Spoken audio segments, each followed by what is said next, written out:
So I believe I failed to mention my name at the beginning of Mass, but I'm Father Michael Zimmerman, and now helping teach at the seminary, and two of our seminarians that I taught this past semester are here on the Old Testament. So I was evaluating them all semester, and now they'll be evaluating me in this homily.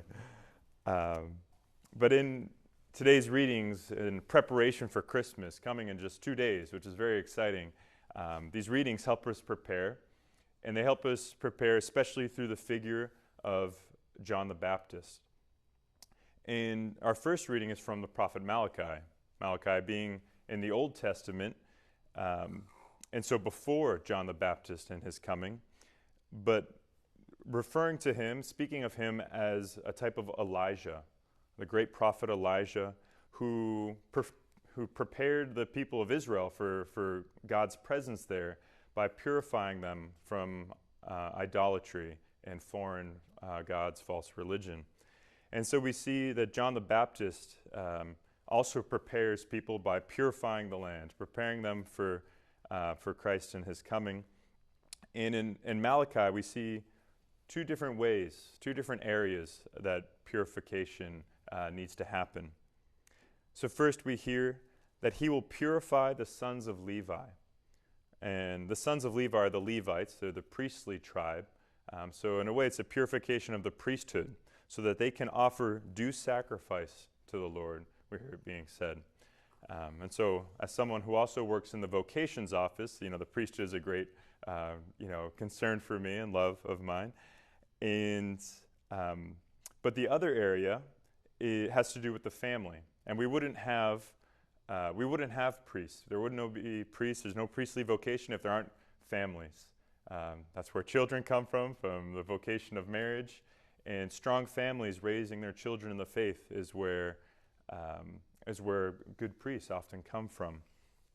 And so the reading goes on to say, in a rather ominous sounding passage, that Elijah the prophet on that great and terrible day will turn the hearts of fathers to their children, and the hearts of children to their fathers, lest I come and strike the land with doom. So very strong sounding language, but it reminds us of the fourth commandment, honor your father and mother, which has a blessing tied to it, so that I will give you long life in the land. So not doom in the land, but rather long life in the land for honoring our fathers and our mothers. And so this purification in the family doesn't just involve the family, parents and children, but we see it as a sort of reconciliation between generations, from parents and children, but all generations really. And I think one of the things maybe our society struggles with is kind of conflict between different age groups and different generations. Either a lack of respect for those who are older than us or despising those who are younger than us. It happens in different ways. It's something that I experienced to some extent as a baby priest. I'm a new priest relatively. It's 2.5 years ordained, and so I'm called a baby priest. But I wasn't born yesterday. I was born over 11,315 days ago because I'm 31, not 13.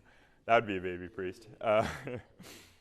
But at 31, so I wasn't born yesterday, and so there are things that I have experienced and do have to offer, and so many of my friends, they're married and they have children, and so they're grown adults to some extent, and they have something to offer.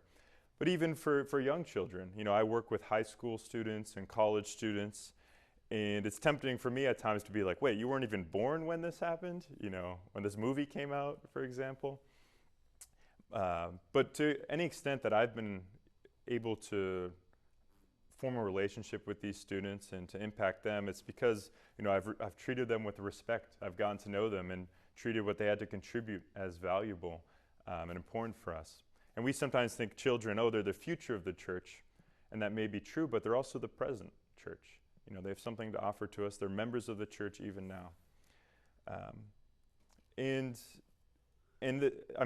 understandable that, to be called a baby priest like myself, because I do have so much left to learn. I have so much to learn from priests who are older than me, a lot of their experience and their wisdom, and so I hope to continue to grow.